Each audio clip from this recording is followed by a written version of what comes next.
Hey metalheads, you like tattoos? Of course you do. If you're in the Louisville, Kentucky area, come on over the bridge to Clarksville, Indiana, and get you some ink done at Ageless Art. If ink isn't your thing, they have a piercing studio as well. Visit agelessartclarksville.com to see some frequently asked questions, meet the staff. The shop is open Monday through Thursday, 12 to 8 p.m., Saturdays, 12 to 10 p.m., and Sundays, 12 to 6 p.m., all appointment-only spots. You can set up your appointments by phone at 812-283-1793 or email agelessarttattooandpiercing@gmail.com and someone will get you set up for your first or your next tattoo or piercing.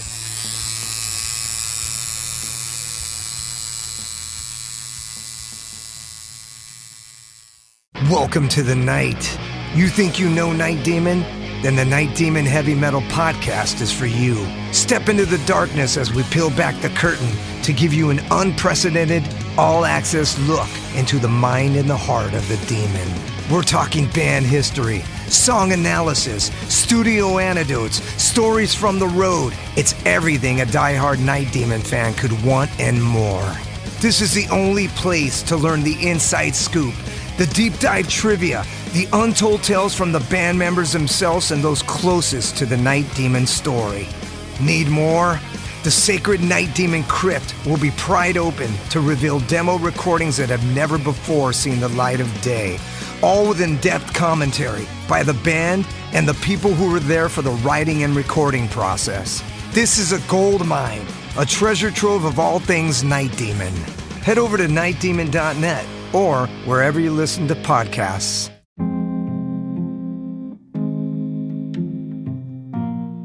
What's up, Metal Forge fans? This is Alan Bishop, the alchemist of Indiana's Black Forest and head distiller at Spirits of French Lick. Do you find yourself drawn to the unexplained, fascinated by the Fortean, or enchanted by the paranormal? If the things that go bump in the night resonate in your mind, then tune into my brand new podcast, If You Have Ghosts, You Have Everything. Featuring first-hand accounts, collected stories, interviews, history, and speculation related to all things not of this world. Available now on Anchor, Spotify, Google, Amazon, and more. Set back, relax, and remember, if you have ghosts, you have everything.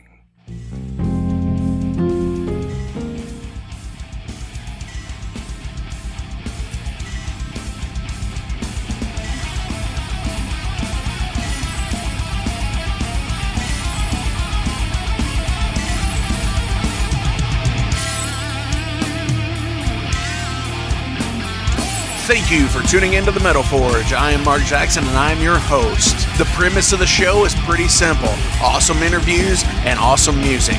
If you want to contact me, hit me up at metalforgeradio@gmail.com or visit the website metalforgeradio.com. And now, let's get this show on the road.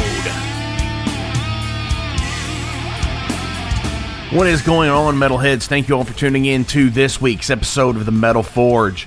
Wow, here we are, episode number 201, and this week we have Dave Gregor from Morta Skuld, Milwaukee death metal it's over 30 years old. Wow, I cannot believe that. Here we are already on the way to 300. I'm excited. We're kicking ass. We're chewing bubble gum. We're all out of bubble gum. And we are going to do this. But, before we get into talking with Dave and all of that, holy shit.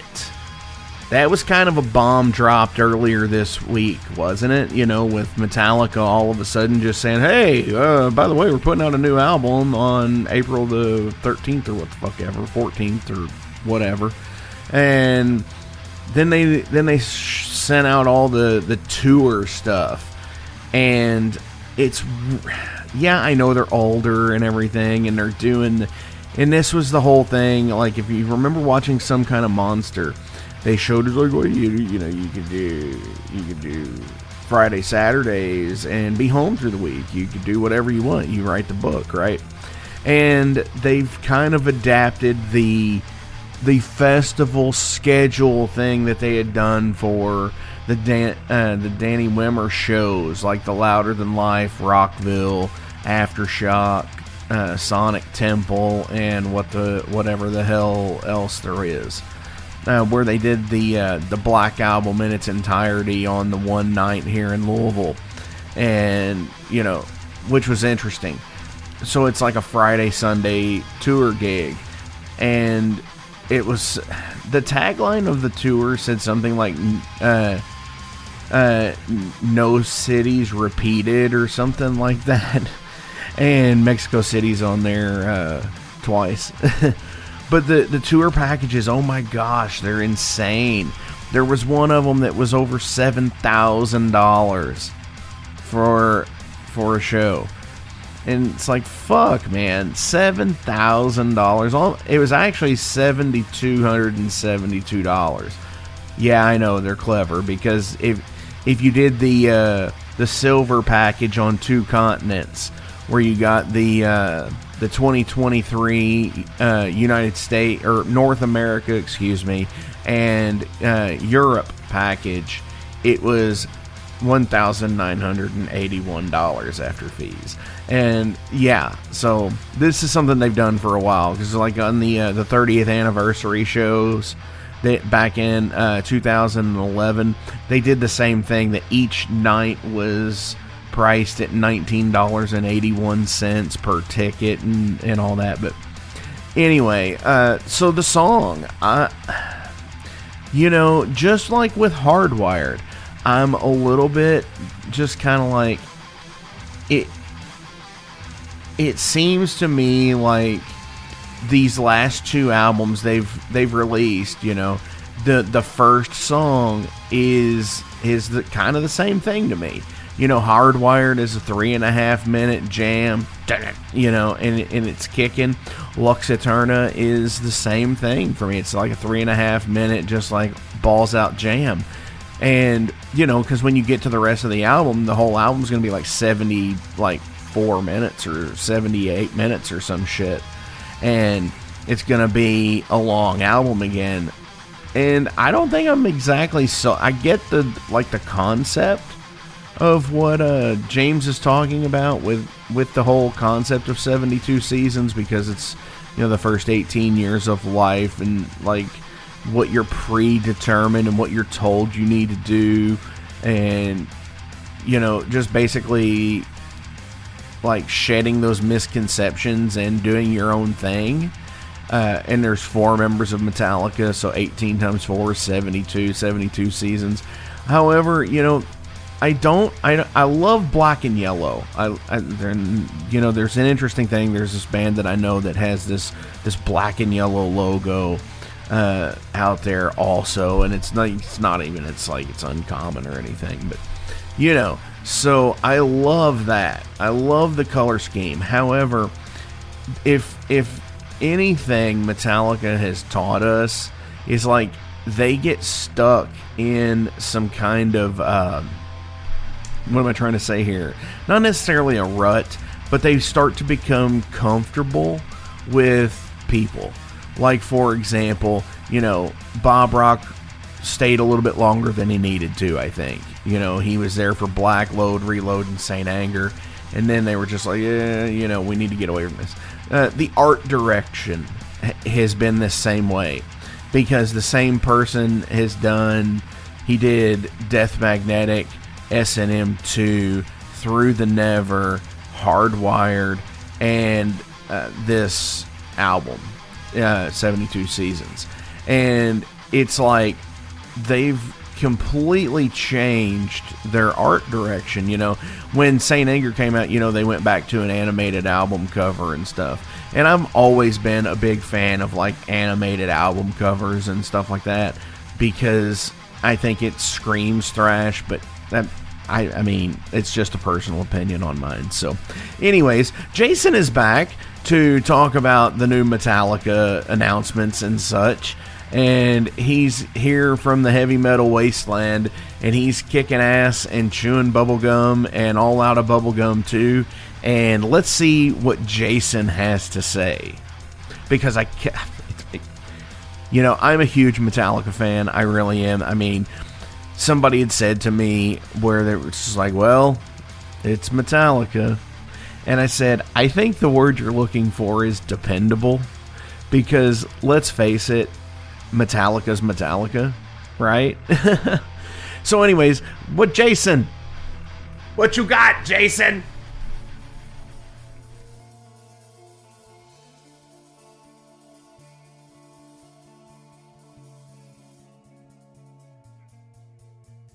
Hey everyone, welcome back to the Wasteland.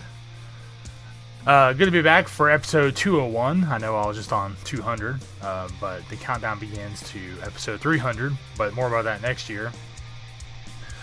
The elephant in the room called Metallica released some news about a new album and tour and song and video, etc. And me and Mark have had an ongoing joke for the last couple days about who will get closest to guessing what the ticket prices are for this tour. We used the Price is Right rules. I won. I was way under. So, yeah, I was shockingly way under, actually. So, this one's going to skew probably mostly negative, even though it's my honest opinion. I just can't get over these ticket prices, really. This band used to champion the blue collar. They would play like small markets, instead of big ones, build their fan base like that. And somewhere along the line, I don't even know where, that all went by the wayside. Even when I went and took my son to see the Hardwire tour last year, I only paid like $110 for those tickets. I mean, that's still a lot, but it was like, in an arena, and we were really close, so it kind of justified the price. Plus, he got to see them up close, which is cool. But yeah, those days of seeing Metallica are probably over. I don't see them going back to arenas if they can get these kind of prices for a stadium show. And I'm not a economic professional, talking head or anything like that, but I do know that usually when you have more quantity, you have lower prices. I also know that when you just travel to one city for two shows, which all these tickets you have to buy the whole weekend, you can't just buy one show.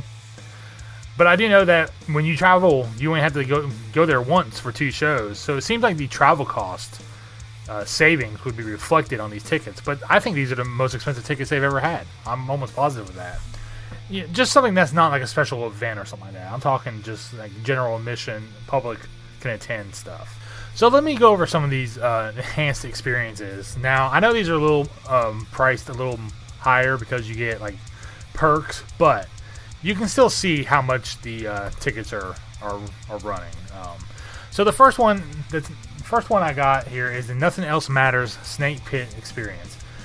These prices range from $3,222, that's $3,222, up to $4,398. Now, granted, you get to go backstage with a meet and greet one of the two nights.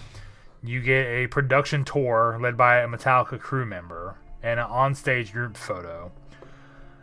You get one ticket to the Snake Pit, which is cool. You get to party with other Metallica fans both nights at the official Black Box pre-show lounge, which includes 3 complimentary beverages, as well as appetizers and bar snacks. I bought VIP to a festival a long time ago. It was the first Louder in Life with Judas Priest, and that VIP shit is a waste of money. It's lame as hell. 2 limited edition show-specific posters, 1 autographed set list featuring all the songs played at both shows, a commemorative city-specific concert ticket, limited edition Metallica merchandise item, an MP3 download of the live audio from both shows. Now, this one kind of gets me. An MP3 download. You can't even get a Wave or a FLAC, or God forbid, order one of the CDs they offer. Now, you just get the lowest quality download there is. Express lane at a designated merch stand, and on-site perks such as priority check-in, dedicated support staff, and a fast-track lane into the venue. Alright, so that is for like the super hardcore fan. If they can get the money, good for them.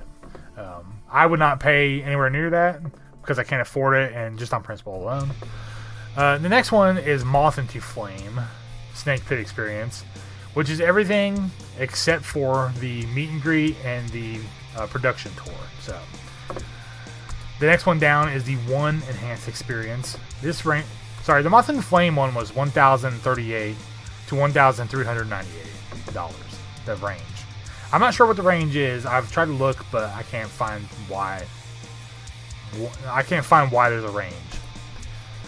The One Enhanced experience is $830 to $1,098. Now this one you get a premium reserved seat in the first few rows of the lower bowl for both shows. You get access to the lounge, the merchandise item, the MP3, express lane, on-site perks. Frantic early entry package. This is like the budget one. $414 to $598. The range is probably depending on where you sit, maybe. I'm not sure. No, it's a floor ticket, so yeah, I don't even know why it has a range, to be honest with you. You get pretty much everything except for, well, you get the general admission floor ticket, you get a limited edition merchandise item, a complimentary beverage, priority merchandise shopping prior to public doors. Seek and Destroy reserved package. $518 to $698. You get a receipt in the lower bowl for both shows, one limited edition merch item, express lane, on-site perks. Now this next one is kind of interesting, and I don't really think it's terrible if you have friends with disposable income. This is the Lux Eterna platform package.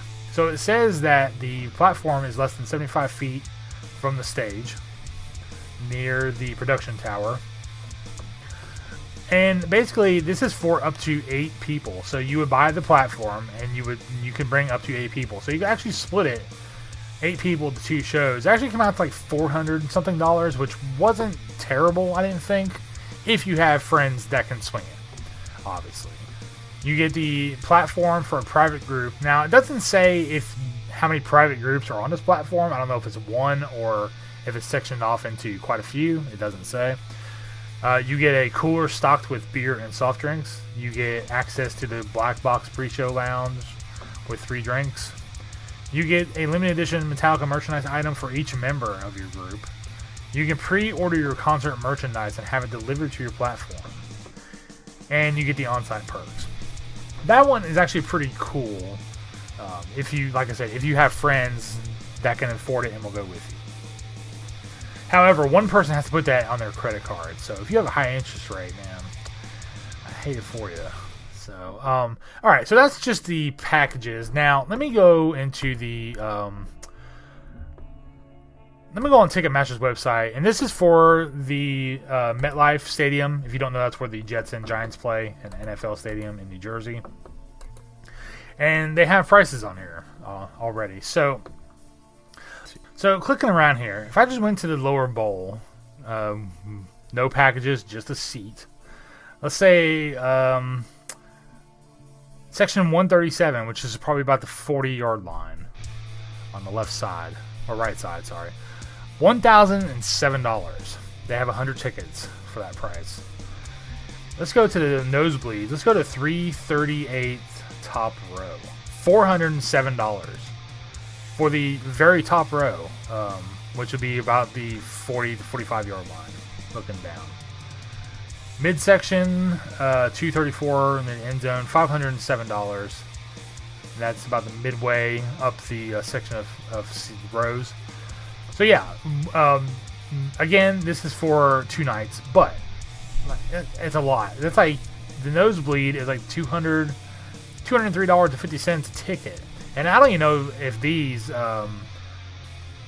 regular tickets that you don't buy in a package probably don't include fees. So on top of that price, you still have Ticketmaster's fees, which who knows how much that will be. If someone actually finds out, please let us know. But again, like I said, this band, Blue Collar Champions, no more. The economics are just like, fuck it. Let's just take everyone's money, who is willing to pay, and let's go with it. And that seems to be what this tour is all about. This tells me right here that Metallica no longer considers my fandom important by pricing me out of going to these shows. which I'm a big fan, still a fan of the music, but they've outdone Kiss, which is quite a feat with merchandising and exorbitant ticket prices. So there's no other band taking advantage of their fans more than Metallica nowadays. They have taken that crown from Kiss for sure. And just a real quick, observation here. If I'm doing the math, say the ticket prices are average of about $700, and say there's about 70,000 people that will fit in the stadium, that's $49 million for 2 shows. So almost $25 million per show. 2 openers, what do they get? Like maybe 50, 75,000, each. And the rest is all in your pocket. Not to mention how much the merch will cost and how much the concessions will be. And who knows about parking? How much that will be. It's always it's a real issue sometimes for these bigger shows. So, but so like I said, skewing a little negative today. But that's just the way. I don't know. These concert prices are high as hell, and I'm really glad the Taylor Swift stuff came to light, and maybe something will get done about this monopoly stuff, because Live Nation and Ticketmaster are now the same company. One does tickets and one does the venue, and they just they just keep all the money to themselves. It's there's no outside ticket broker that can sell, or any other promoters that can put on shows in their properties. So it's a real shame, but I don't know, maybe she will be the key to breaking this shit up. So we shall see in the future.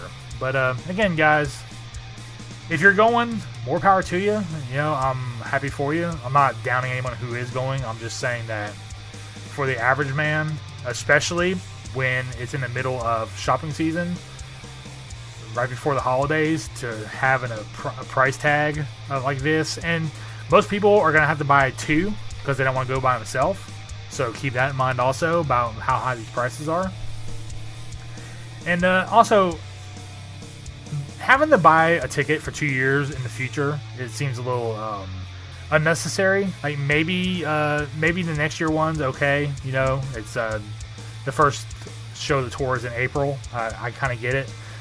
But do you really have to put the shows on sale now for 24? I mean, you can't just give someone like a year's heads up, like, hey, the shows for 2024 are going on sale December 1st for etc. Something like that. Why does it have to be like announce a tour, tickets on sale right away? It's like you catch people off guard and then they just can't afford it. And I don't know. It just seems like there's no regard for music fans. It's just for like corporations and people who have, disposable income and time. So the recent Merciful Fate tour proved that you don't have to have tickets on sale 8 months to a year in advance to sell out, because that tour started like a month after they announced it. It was like really quick. So it just goes to show that if the band has a dedicated fan base, that you can sell it out in a short amount of time. You don't have to have a year or 2 in this case to get those tickets sold.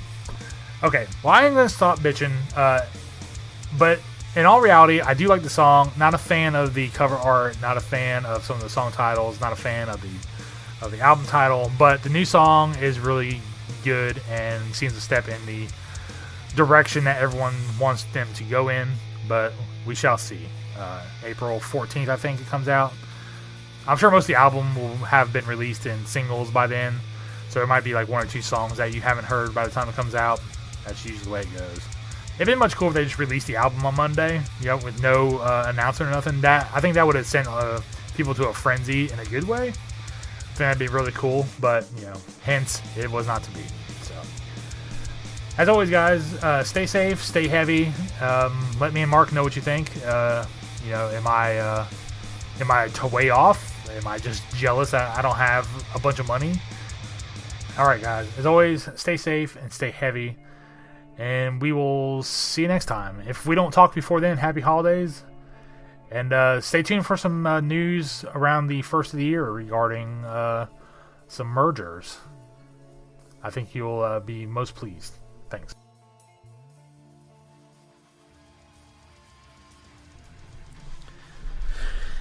You know, I think that, like, we share a lot of the same ideas on, like, the whole, like, tour package and stuff like that.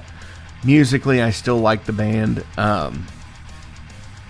But yeah, I mean, the prices for the tour package, and it's just insane. And obviously, inflation's a bitch and all of that. And I don't know if it's like, I don't know if it's outright greed or if it's going to be the production is so expensive that it needs to be what it is. But I was doing some looking around, and out of the 7 shows that are, that out of the silver tickets that you can get, and if you went to every single show that they offered for, like, the North America package, it's $998 after fees, and it basically drops down the price to the tickets to, like, right around $70 a show, which is pretty cool. But yeah, of course, you gotta factor in all your other stuff, like your travel and your lodging and food. I mean, so yeah. But anyways, that's enough Metallica talk on this episode. It seems like, we get onto it here for a little bit. So let's check in. Let's get some Morta Skuld here. We're going to go back to the very beginning.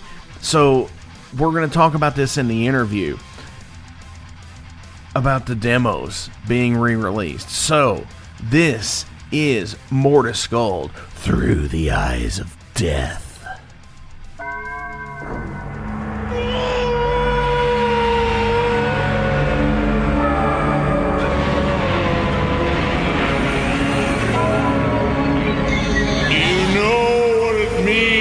Take a man's flesh and turn it inside out. To be thrown into a pit, fire and burn. He walked through the valley of death and he saw every heart known to man. He saw corpses piled high, big funeral piles. The only way you can understand these things was to see it through the eyes of death. By seeing through the eyes of death, you can understand pain, misery. All right, metalheads, this week is a super special treat because now we are in the 200s here at the Metal Forge, and I have Dave Gregor, right?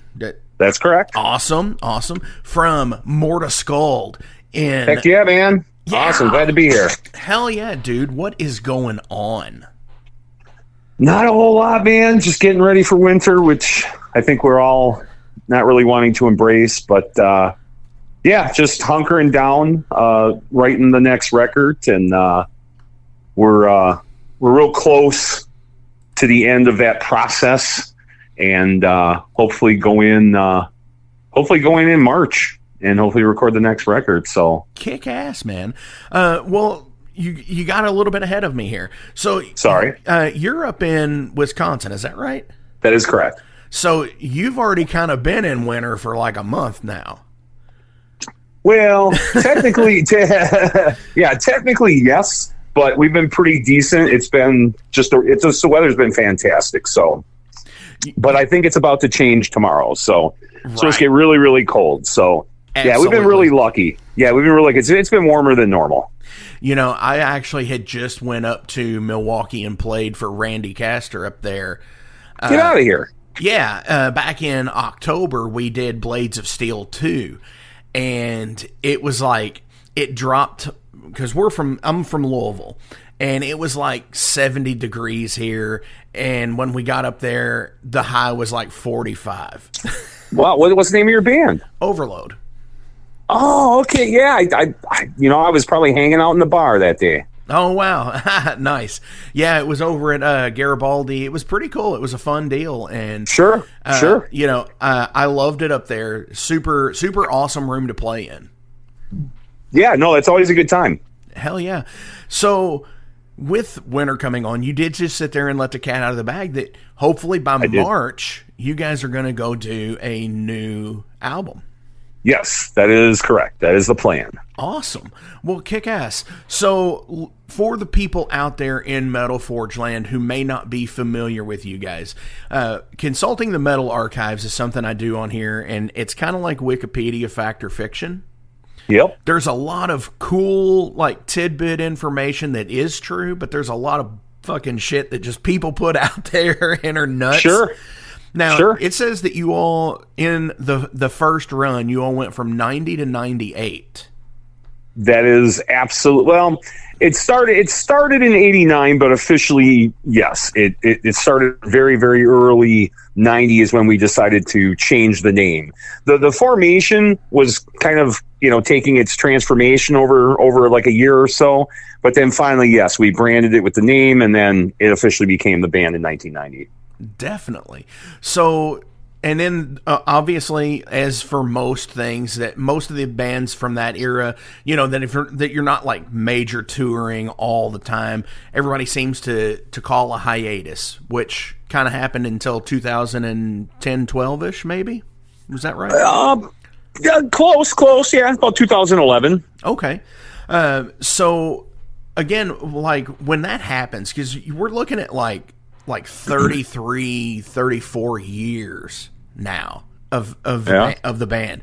So like whenever what made you all get back out and say, you know what, fuck this, let's go back out and do something?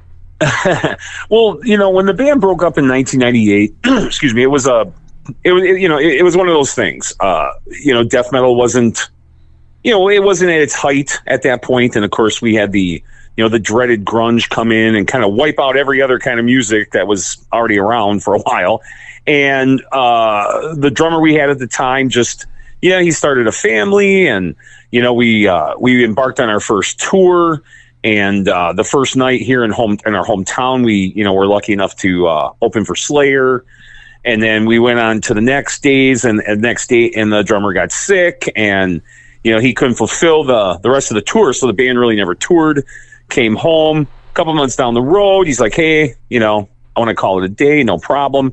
It took us a long time to find somebody, and we just weren't finding that right fit. So I decided to go off and start a whole nother original band in a kind of a different genre style. And that band took its course. And once that band took its course, I was partnering with Eric Greif, who was he's like the lawyer. He managed Obituary for a long time, but I know for Chuck from Death, he was their manager and in charge of the state for a long time. And him and I were talking at that time, and he's like, hey man, why don't we just put the demos out, because he had produced the first two demos. So he was like, I really want those demos on CD. So I'm like, oh, okay. So I went, some studio, and they threw it from cassette onto CD. And he's like, well, what if you went in and like you just kind of like, mixed it a little bit better or whatever, and cleaned it. Sure. So we went in, we did that a couple of times. We started finding all these extra tracks and everything else. And then finally it was a compilation. So it was kind of like the demos and a couple unreleased tracks. And we put that out through Relapse just to kind of test the waters. And, it didn't like get the greatest response, but we did put a promotion team behind it, and we were getting a lot of really good reviews and stuff. So I still really wasn't sold at that point. And Eric was just constantly, I'd say at least once a week, he's like, so, are you gonna do the Morta Skuld thing again? And I was like, no, I've been out of it for too long. I don't know if I can play like that anymore. Like sometimes when guys switch styles of music and they go to something else and they're in it for so long, it's kind of hard to, make that transition. So I was like, screw it. I'll try it, and I got in touch with the demo lineup back from the 90, and I got a bunch of those guys, excuse me, and they were like, I was like, you guys want to do this, and like see what happens? Oh yeah, okay. So we got together and we started playing the demo songs and started doing gigs, and we even got very fortunate to do a support slot for the Death to All in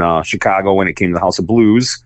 And that was great. So we're having a really good time. And then, just slowly the members were just like, I really didn't want to do this for a long period. And I'm like, okay, so had to just find people. And when I found the lineup that was that took place in 2014 for the Serving Two Masters EP, that's kind of where we really tested the waters. We're like, hey, we're going to write a couple original songs and let's see, let's kind of test and see where we're at with the fans. So that kind of was really was just Eric just kind of bugging me like, why don't you do it? Why don't you do it? And then when I realized like I got nothing else to do anyway, so I might as well start again, Definitely. And the compilation that you were referring to is Through the Eyes of Death, correct? Yes. That is correct, sir. Which is, so that's the 90 demos of Gory Departure and Prolong the Agony. Yes. Awesome. See, and that's the cool thing of what's happening in music today is like somebody had a tape and their kid heard this tape and then they fell in love with it. And all of a sudden, a lot of these bands 20 and 30 years later getting like recognition again. Right. That is so awesome to me, that how things have come around from like where tape is being re-released again. And it's becoming quite popular. Like vinyl was the first to come back, tape was second, and I think tape is really kind of sticking around a little bit more so. But vinyl's still popular, but I don't know. I think the tape, just been seeing a lot of tapes lately, and even our stuff too. I work with smaller labels and stuff that reissue our demos and stuff like that on tape and whatever have you. And and there's all this other stuff in the works for next year. So people that are cassette lovers will be happy with that. Hell yeah. And so going off of that with what you were saying, because you said you released that through Relapse, and obviously Relapse is a pretty major label. I don't know really. Are they considered? I don't know. Are they? I mean, in this, you got to remember, this is how many years ago too? 2014 or 12, I think.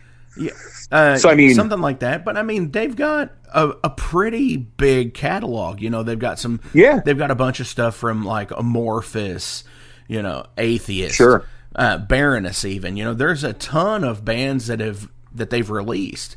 So sure. I guess what my question is with this is, do you own all of your masters?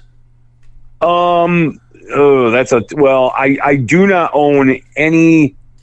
So I guess for the people that don't know how the record industry works is, if you get signed by a label and a label pays for your recording, they own your recording for life. Correct. That has not changed since the 50s. Okay. And that's the problem. That kind of stuff needs to change. So, and some bands out there might be savvy and say, hey, like for us, our Wounds Deeper Than Time record, we were lucky enough to negotiate that. We'll give it to the label for 7 years, and then after 7 years, then you turn it back over to us. So some bands can do that, and it's not like that with everything. The stuff that I own outright are the first two demos I own outright. The fourth record, which is Surface, I own that outright as well. Serving Two Masters, obviously the band on that owns, we own the rights to that. And that's about it. And, that's really it. Everything else is owned by the label because that's, they were contracted under them and they pay for they pay for all this stuff. And so they obviously have an interest in it, but I don't know if I agree with labels keeping stuff for life. That kind of sucks because if you didn't sign a really good contract and let's say your record sells 1 million copies, you get like zero. So it is what it is, but it's just kind of a little tidbit for the people that don't know. Oh, absolutely. And I was talking with Lips from Anvil about that situation where the first 3 albums are owned by like Unidisc in Canada, and they don't export to the United States at all. Knowing full well that if they re-released those first 3 Anvil albums, they would probably make a fuck ton of money. Maybe, but yeah, you never know. But you never know. Just because I mean, you're talking like Forged in Fire, Metal on Metal, and and Hard and Heavy, and like, but they won't release it to the United States.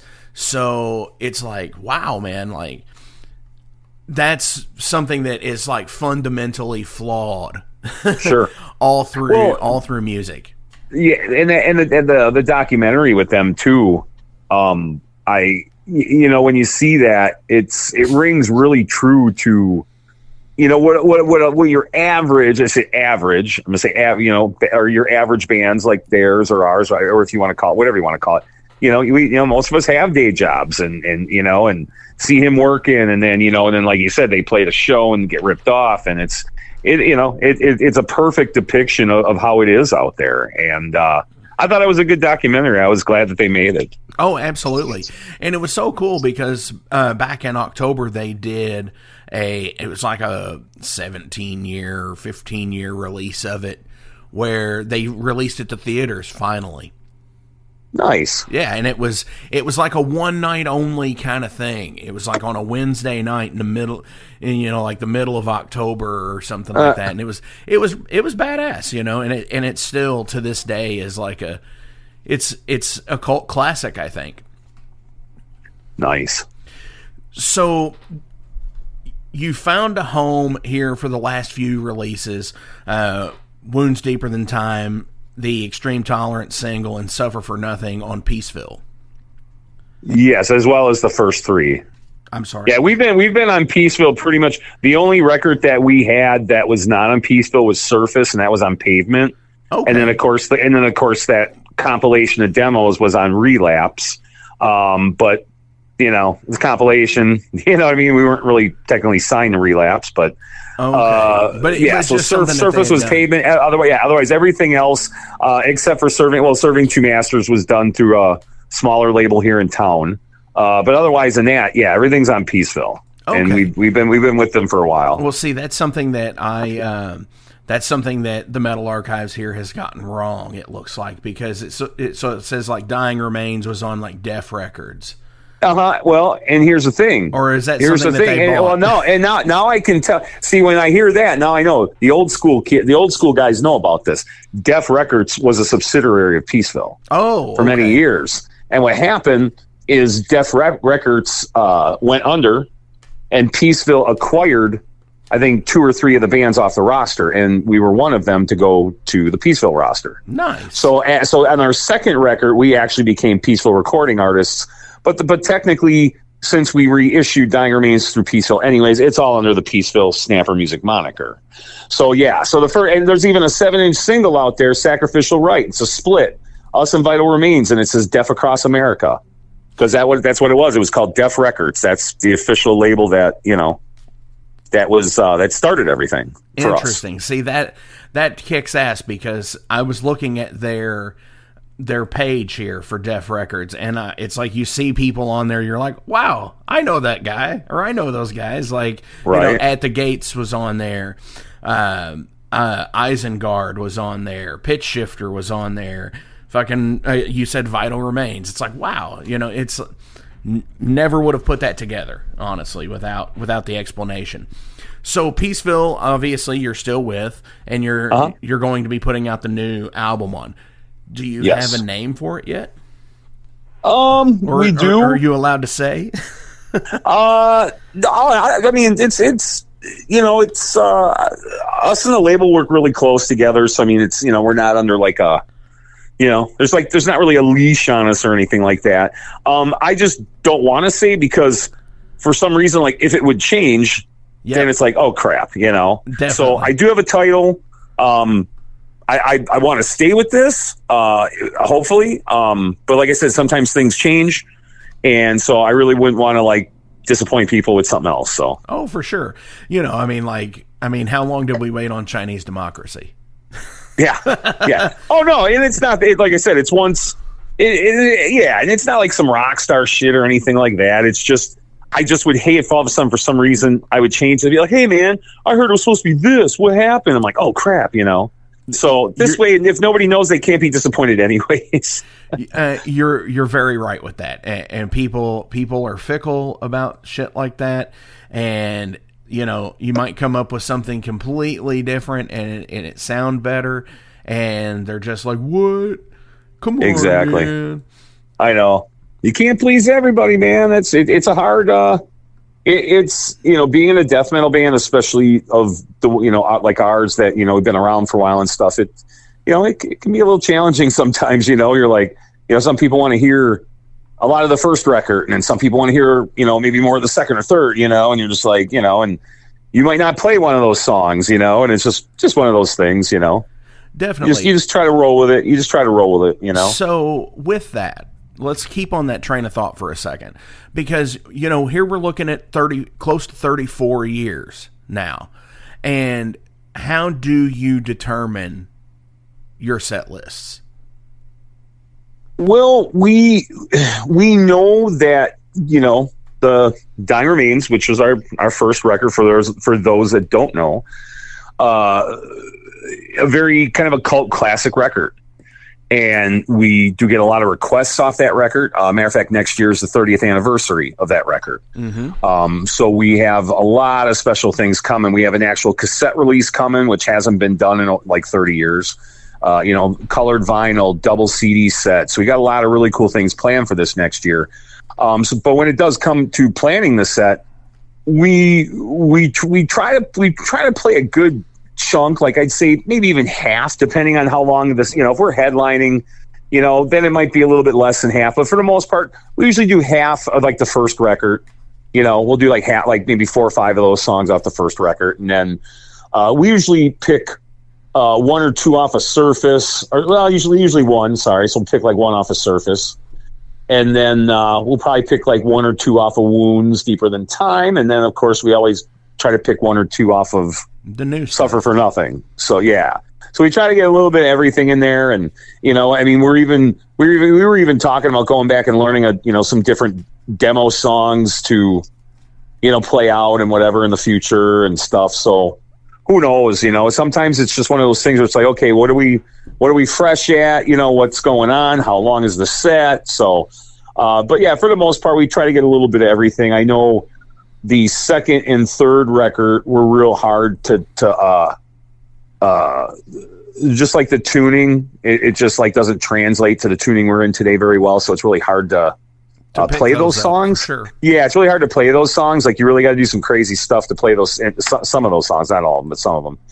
So we and actually, I'm going to take that back. We actually did learn one song off of the second record. We just have never played it out yet. So, like I said, every once in a while, we always try to go back and we try to learn something, maybe like a song that we haven't played in a long time or something that maybe somebody wouldn't expect. And, so it's just, we just try to make a nice, real, well-rounded set for everybody. And we're a live band, so that's what we do. And, when you come to see the show, we want to present the songs across to the audience, and that's pretty much what we do. Definitely. So on tour, anything can happen. Is it when you are doing your sets and stuff like that? Is it, the same order every night kind of thing, or do you mix it up? Because, I've seen bands do both. Sure. Yeah, I think we tried mixing it up once, and it just kind of was like, I don't know. Felt weird. I think we just play. We pretty much take the set. We just try to make it as tight as possible, and then we go out and we just play it verbatim. And I don't know, maybe people might say, oh, they might disagree with this, but the thing is, what we like is, for example, like you said, anything can happen. So I've had people like grab, set lists off the stage, and you would think after us playing this set for like 3 months or something, that you'd think I would know the order, but I don't. Because we're always in the background in practice. We're always working on other songs and stuff. So it's always kind of like, hey, what song are we on right now? What's going on? So when you play a set live and there's like no changing, it's almost like it's like muscle memory. What's coming next, right? And then that way you can, you can anticipate it. You can, okay, I know what's coming next. I know the next song, whatever the circumstance. Definitely. So that's kind of why we like to keep it pretty much the same set every night. Oh, for sure. And in my experience with that is like, I get to close to the end of the song before, and I'm thinking, all right, I know this is coming up next. I've got to make sure I have enough breath to do the vocal thing at the very beginning, and then off and running kind of thing.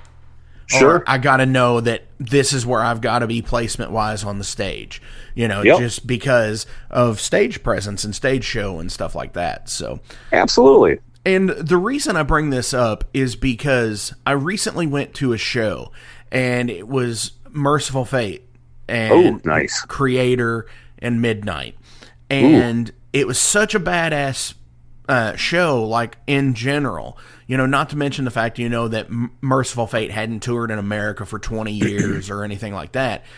But it was crazy because Merciful Fate, and I don't know if you're going to anything, if you saw it or anything like that, but they basically, except for one new song, played nothing but 80s Fate. Oh, wow. Which was totally badass. Creator, on the other hand, Yeah, what did they do? basically did some stuff from the 80s and all Millennium era stuff. Both bands skipped Wait, what was that last? Wait, what was that last part? You said all what? all Millennium era stuff, 2000s era. Oh, And yeah, so what was crazy about it is both bands released 5 albums in the 90s and they skipped over all of it. So, like, that's why I ask, because, you've got, 6 full-length albums. Let's just go with those, the 6 full-lengths. So, on average about 60 to 75 songs there. That's a lot to just kind of omit, when you're... it is. Dude, trust me, it's always a challenge because, and then especially too, one of us or two of us might like a song more than the other guy. Like, oh, I want to do this one. I don't like that one. Or, oh, I like this one. I don't like, So it's an agreement thing too. Hey, are we cool with this song? We cool with this song? And we're just one of those bands too. Where it's just like, hey, does everybody like this? And everybody goes, yeah, cool. And we just work through it. But like, there are songs I'm like, oh, I'd really like to play this. I'd really like to play that. But it's just, we all work, and we have limited time sometimes to I'm gonna say, like, get together. We jam as much as we possibly can, which is once a week.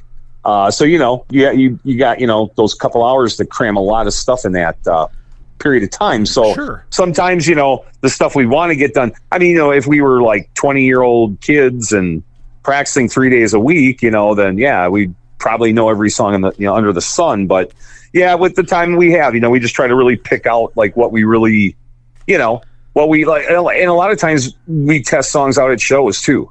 If there's a song we want to play, we'll play it out at a show, see if it goes over. It doesn't. Okay, well then move on to something else. So a lot of, and then of course over the couple of small tours that we've done too, just, you kind of just hone it in, you're like, yeah, that song didn't seem to go over too well here, but here it went, so it's all really kind of trial and error really sometimes. Definitely. And I will make an editor's note really fast here. And I want to point out that you said hone it in, not phone it in. Because some people, they hear what they want to hear. No. Oh, I see what you're saying. Yeah, like, you're not phoning it in, you're honing it in, you're getting it as tight as you can. And I'm sure with a career like you've had, that you always have somebody come up after the show that has something that off an album that you didn't play. You're like, oh, I wish you would have played If I Survive or something like that. Yeah. I mean, not all the time, but yeah, you get it now and again. You're like, oh, hey, man, I wish we would have played this song. And you're like, oh, yeah, we played that the last time we were here. And, oh, man, so yeah, it happens. Like I said, we just try to really do a well-rounded set. We try not to be, I personally myself don't like playing real long sets because I just feel like, here you go. Let's do the set, get through it, obviously be the entertainer and entertain and perform. But I feel like the long sets sometimes, and I don't know, some fans might like long sets. Personally, I like short sets as far as like when I go see bands.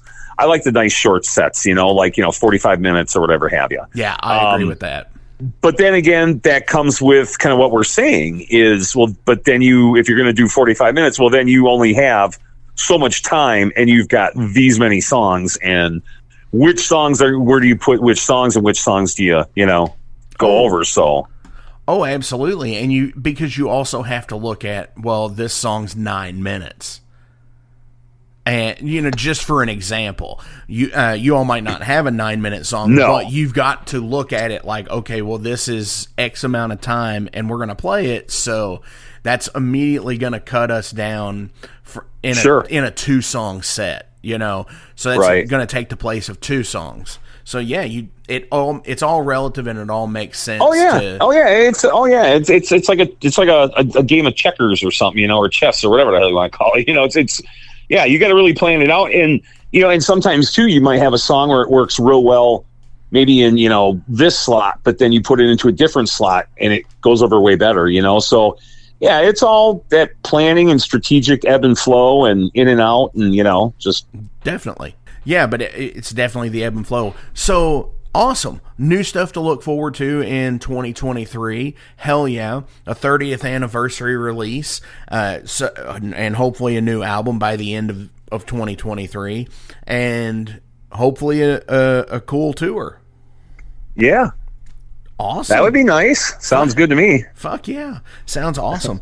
So now's the time we're going to shift over here. I'm going to ask you a few general profile questions about you as a person. Oh, cool. These are just life-related questions. You can apply anything to it. You can apply your music to it. You can apply whatever to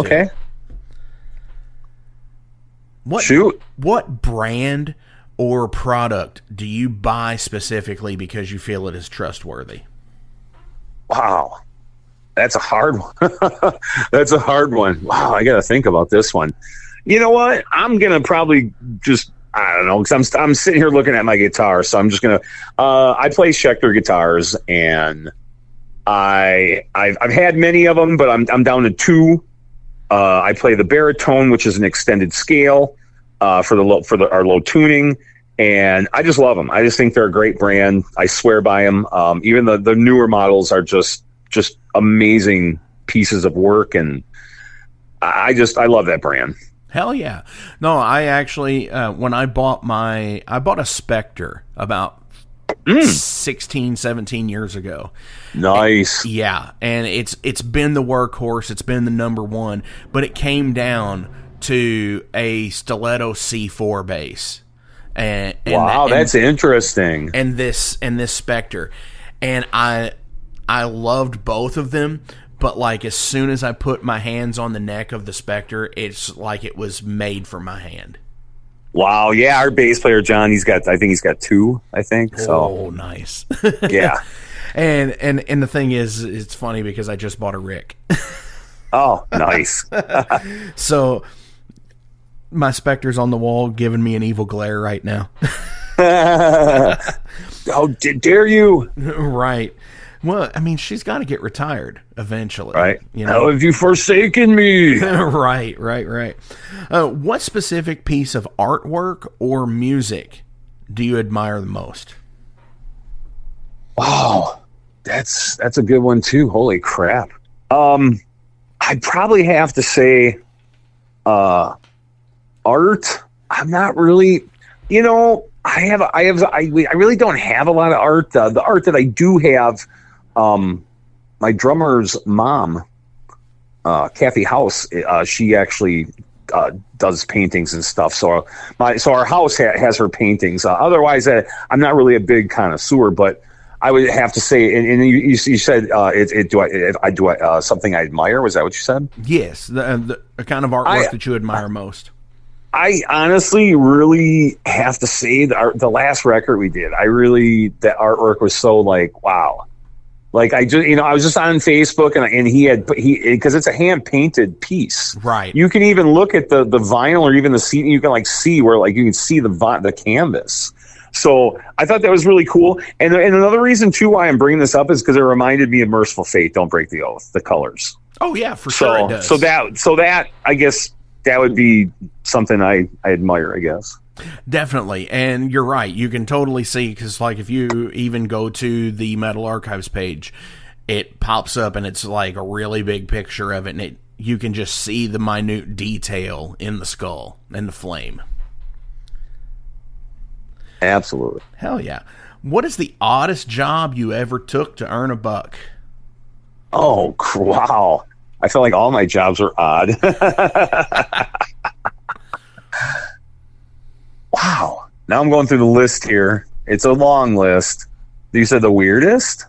The oddest, weirdest. I don't even know if it's really odd, but I took a job doing telecommunications, and they were soliciting for supposedly for the fire department, but there's like there's a firemen's association and a policeman's association. Oh yeah. I'm sure every state's got one. But they're run by these local guys, and I really don't even know if they're affiliated on any level, but that was probably the weirdest, oddest ones, because I was surrounded by a lot of addicts. Oh yeah. It was like one of those jobs where you just went in and you sold, and you wanted people to donate and give money.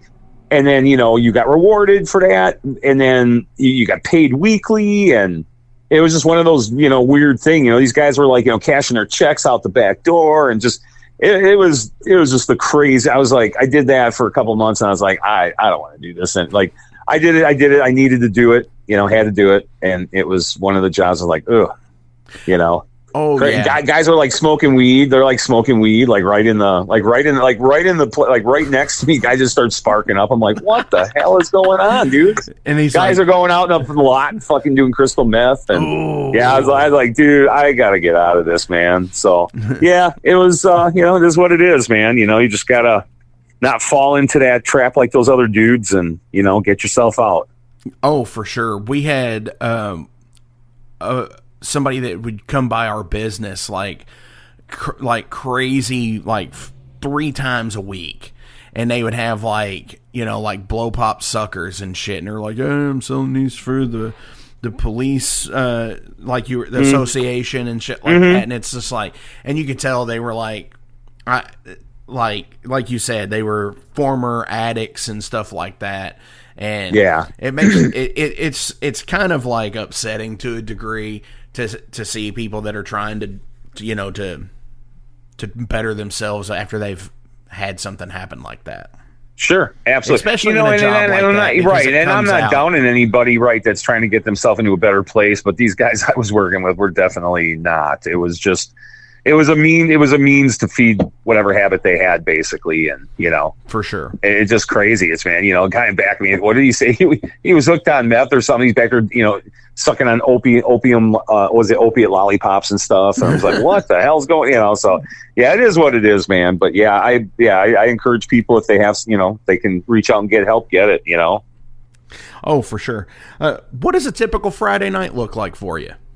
Oh, wow. Pretty boring, really. It really is. Usually Fridays are, unless of course, I go out or something, but, generally, I don't know, come home from work and relax, have a couple beers and have a little dinner, maybe work on if I'm working on a song, or, we're trying to relearn something, I might do a little bit of guitar, and then pretty much out, spend the rest of the night with, my girlfriend, and pretty typical, pretty average. Definitely.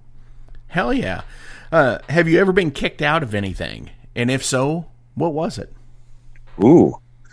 I was kicked out of a band once. Only once? Yeah. Well, yeah. And the only reason why I say once is because I've always started my own bands. So kind of hard to kick myself out. But, yeah, there was a period between when Morta Skuld broke up, and the bass player and I were looking for a band, and we found we had worked with this guy in Schaumburg, and his name is Brian, and he filled in for us because in '98, after we recorded Surface, we lost our original guitar player, so we had a couple guys that filled in, and like our current guitar player Scott, he was in the band back in the '90s as well.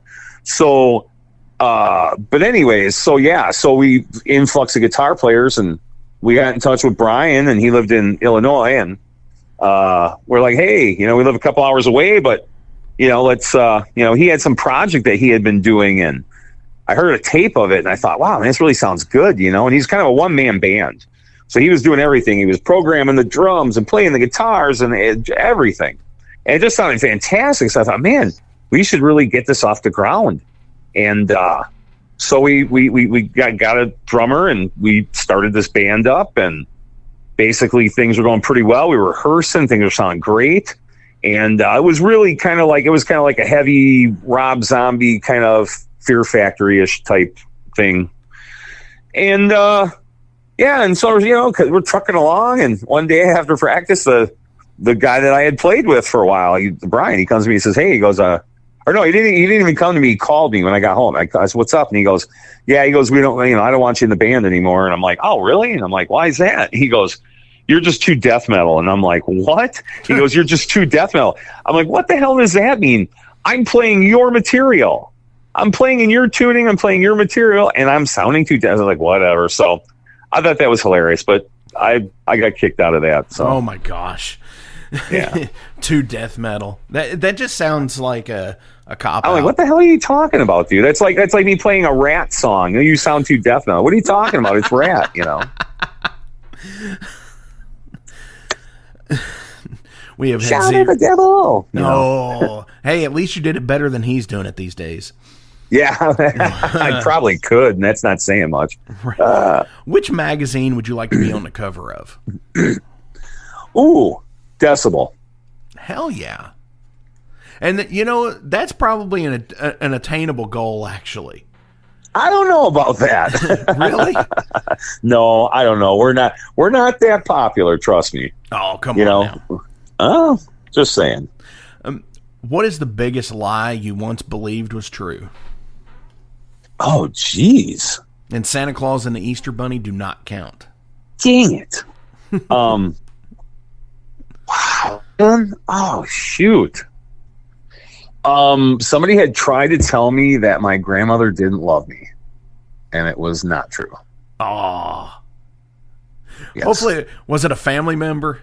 It was. Oh my God, what a dirtbag. Yeah, that's only a fan. Yes, it was. Yeah, I know. That's what's really crazy, because then I talked to another family, and they're like, what? They're like, oh, your grandmother loved you so much, blah, blah, blah. And I was like, I thought she did, you know, but this other person said she didn't. And I started buying into it, and I kind of believed it for a long time. You know, siblings and cousins can be fucking cruel.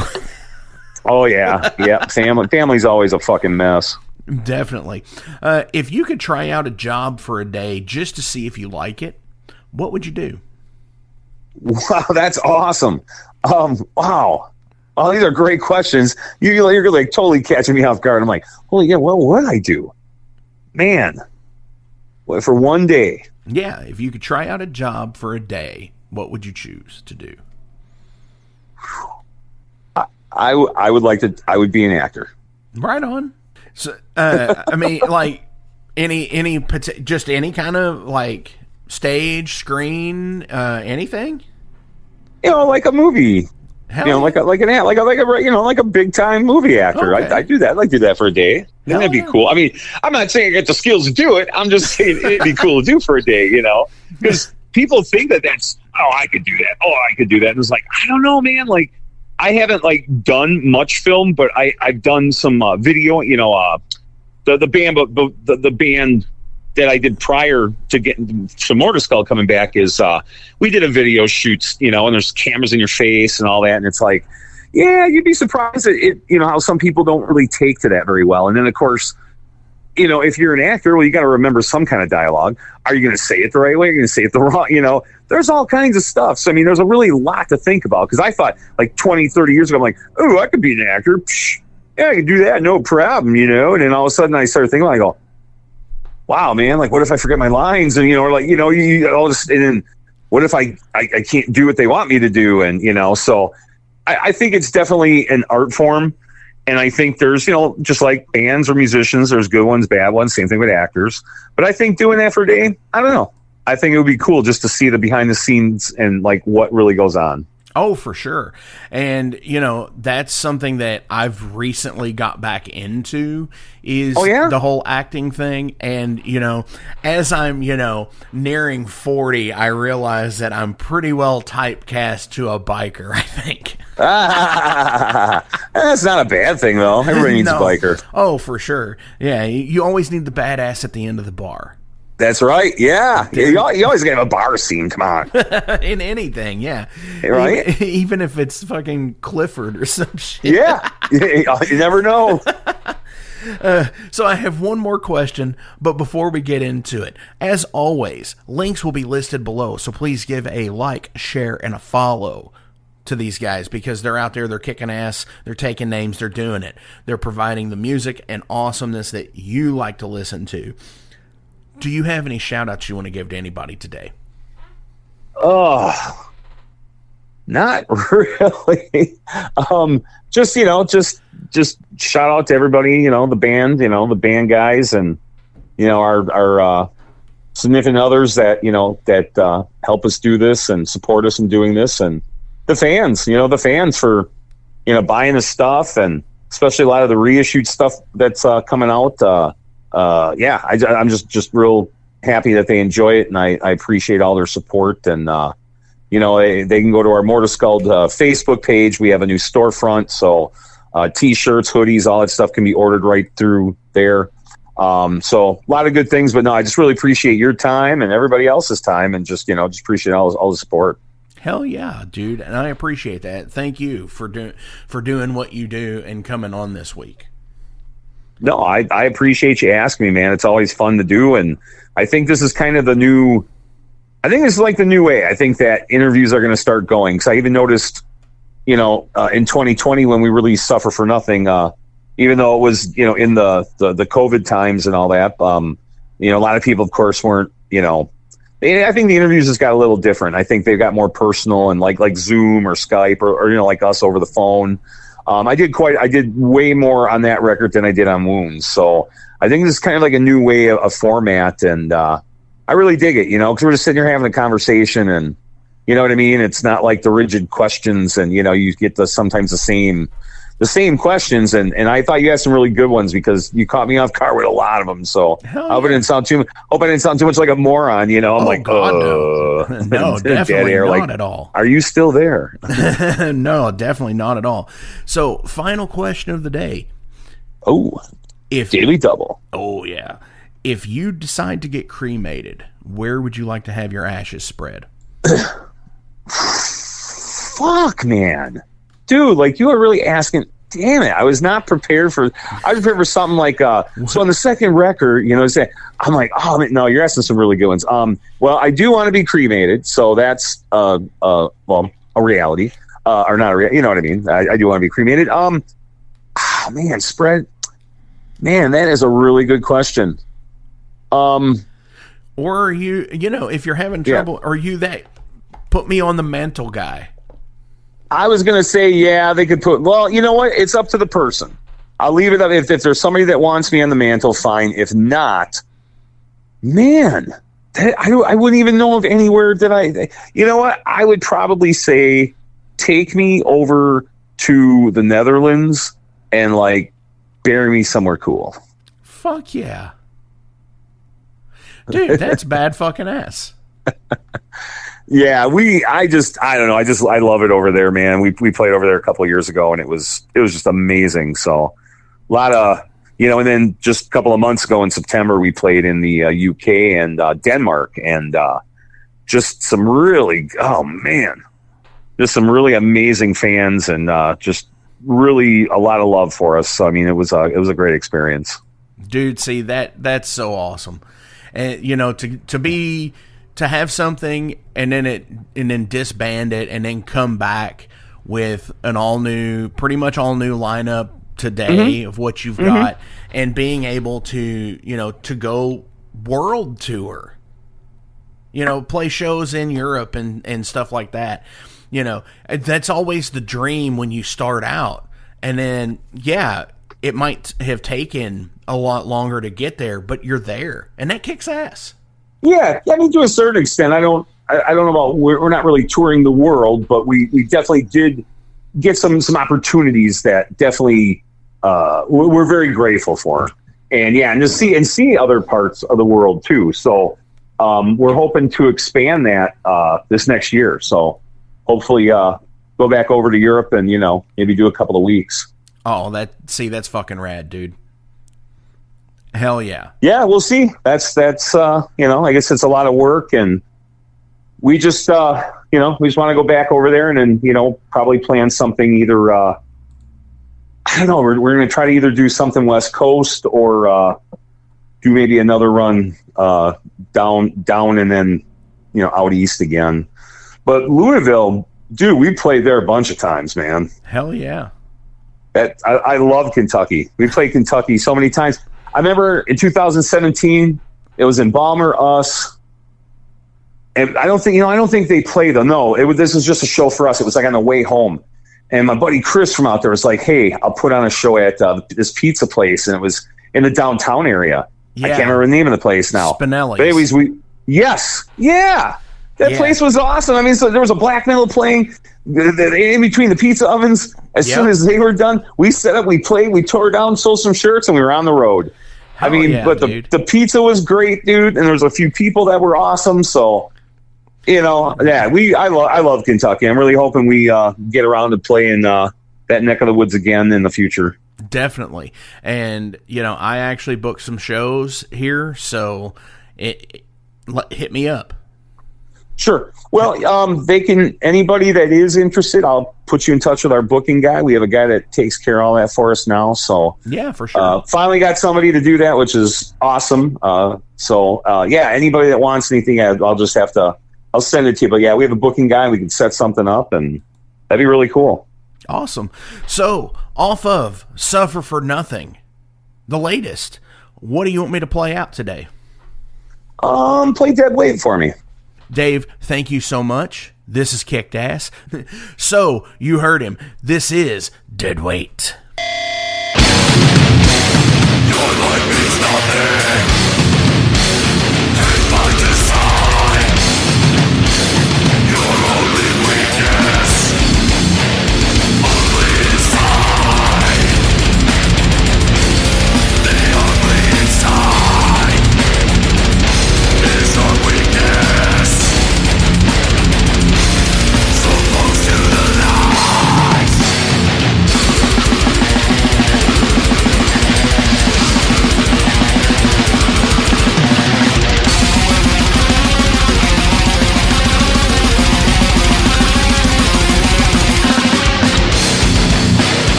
Hey, let me tell you guys about Mercenary Press.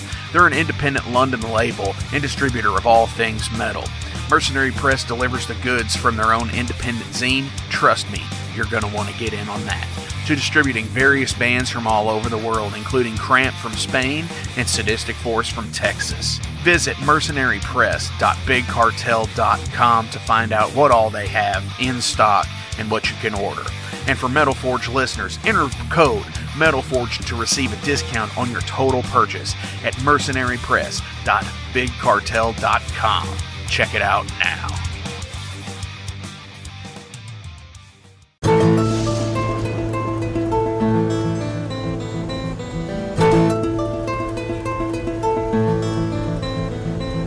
Since 2013, there has been a calling from the underground, from the graves of all those unholy, and they decided to make a zine to talk about all of this.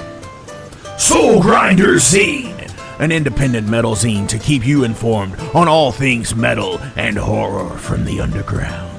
Available in both print and digital formats, they're bringing you the best interviews and reviews out there today. Not only do they do the zine, but they also do compilation CDs. Check them out at facebook.com/soulgrinder.zine and start your subscription now.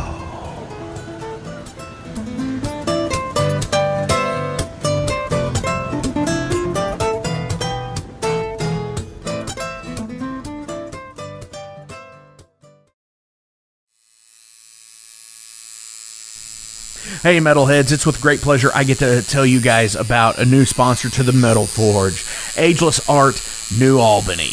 After 20 years of owning and operating Ageless Art in Clarksville, Indiana, Phil Garrett had a vision for a new type of tattoo studio. Something that is clean and modern, sleek, refined, inviting. And he's done just that with Ageless Art in New Albany. You can find it at 2736 Charlestown Road, New Albany, Indiana, 47150. Business hours are Monday through Saturday, 11 a.m. to 7 p.m. Sundays are 12 to 6. All sessions are appointment only, so give them a call and go get you some new ink. Or if it's your first time, go get your first one, baby.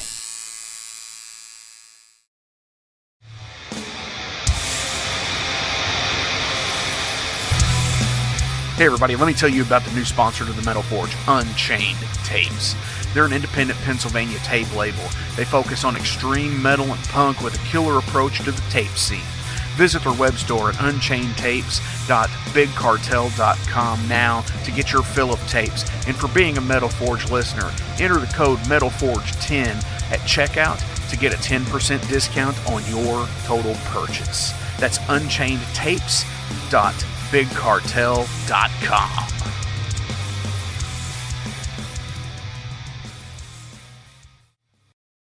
Hey guys, Wrestling Steve of the Wrestling Steve Show here. So if you're currently listening to the Metal Forge with Mark Jackson, then you understand that Mark Jackson has a pretty discerning taste when it comes to music as a whole. You'll also understand that he has a discerning taste for professional wrestling, just like me. My show is called the Wrestling Steve Show.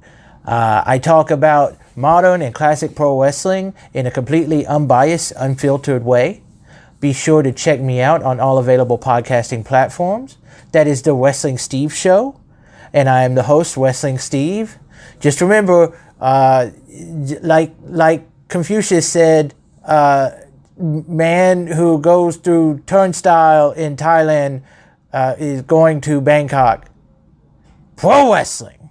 It's Gonna Get Weird is the name of the podcast. We're on season 2, so you have a whole season to get weird with Frank Green and Scott Clark. The best part is there's always laughter. Oh, yeah, you just pull that out. We have national touring comedians, NFL stars, rock stars, your local friends. It always gets weird. Weird answers. Have y'all ever snorted coke off of a 78 Pinto? No? You ain't no man. Weird questions. Who had a bigger cocaine habit, Jock Sutherland or Kaywood Ledford? Neither one, because they stopped beating their wives. And weird we never even thought of. Well, no, my friend is on acid, and I sent my friend to go find a payphone so that I can call and turn myself in for murdering this guy and ruin my life. We love all types of people, but we don't love all people.